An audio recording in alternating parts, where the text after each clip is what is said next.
Sussex went down by 9 runs under Duckworth Lewis to Somerset in their first Royal London One Day Cup home match of the summer. After winning the toss, Sussex made the ideal start as Stephen Davis drove the 4th ball of the match to Danny Briggs before a run had been scored. And a second wicket fell with 38 runs on the board after 8 overs, Peter Trigo giving David Visa his second wicket with a thin nick behind. And when Jim Allenby was bowled by a peach from George Garton, Somerset found themselves on 59 for 3 at the start of the 15th over. The visitors had won an incredible match before when Roelof van der Merwe scored a big 100, and this time it was his fellow South African Dean Elgar who led the recovery in partnership with James Hildreth.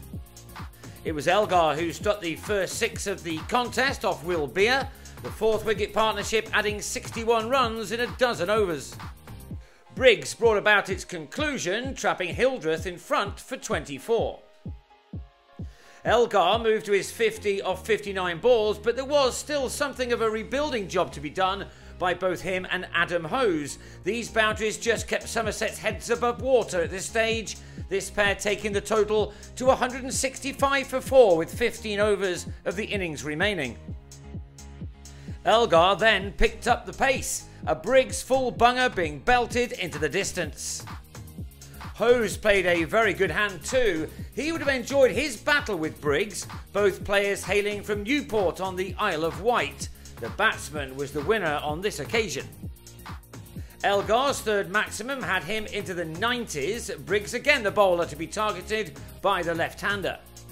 Hose meanwhile attacked the other spinner, Beer, the 100-run partnership now posted by this pair of batsmen. Elgar soon had 3 figures of his own too, a tip and run taking him to his ton from 107 balls, an innings containing 7 fours and 3 sixes. Hose passed his own 50 off his 47th delivery and hit his next one flat over square leg for his first 6. His second following in Garton's next over, Hose on to 76 and his partnership with Elgar up to 151. That was ended in the same Garton over as Hose tried to go big once again but holed out to Laurie Evans.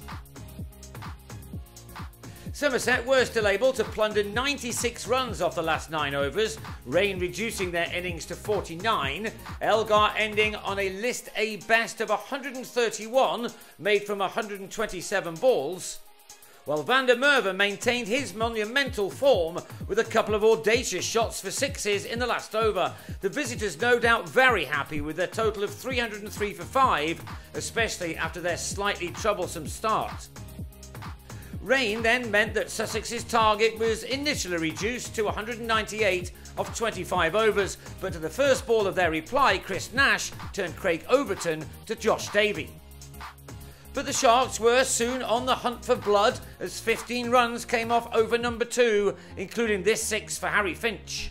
Luke Wright then showed the power of his wrists by repeating the dose soon afterwards, as this pair quickly carried the score to 49 after 7 overs. But a flurry of wickets then set Sussex back. Van der Merwe skidded one through to bowl Finch for 27. Wright picked out Overton at long on off Max Waller after contributing 28.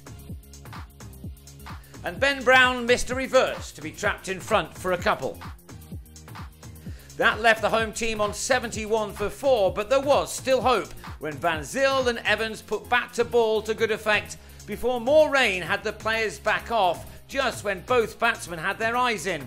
When they returned, the target was reduced to 64 off 5 overs and Van Zyl was immediately dismissed for 18.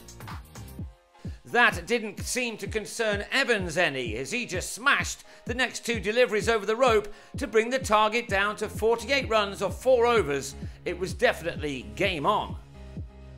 Yet more so when Evans cleared the boundary for a 5th time from the 15 balls he'd faced at this point. It was wonderful clean hitting. Alas, Visa couldn't stick with him and sent another flat ball from Elgar to van der Merwe in the deep.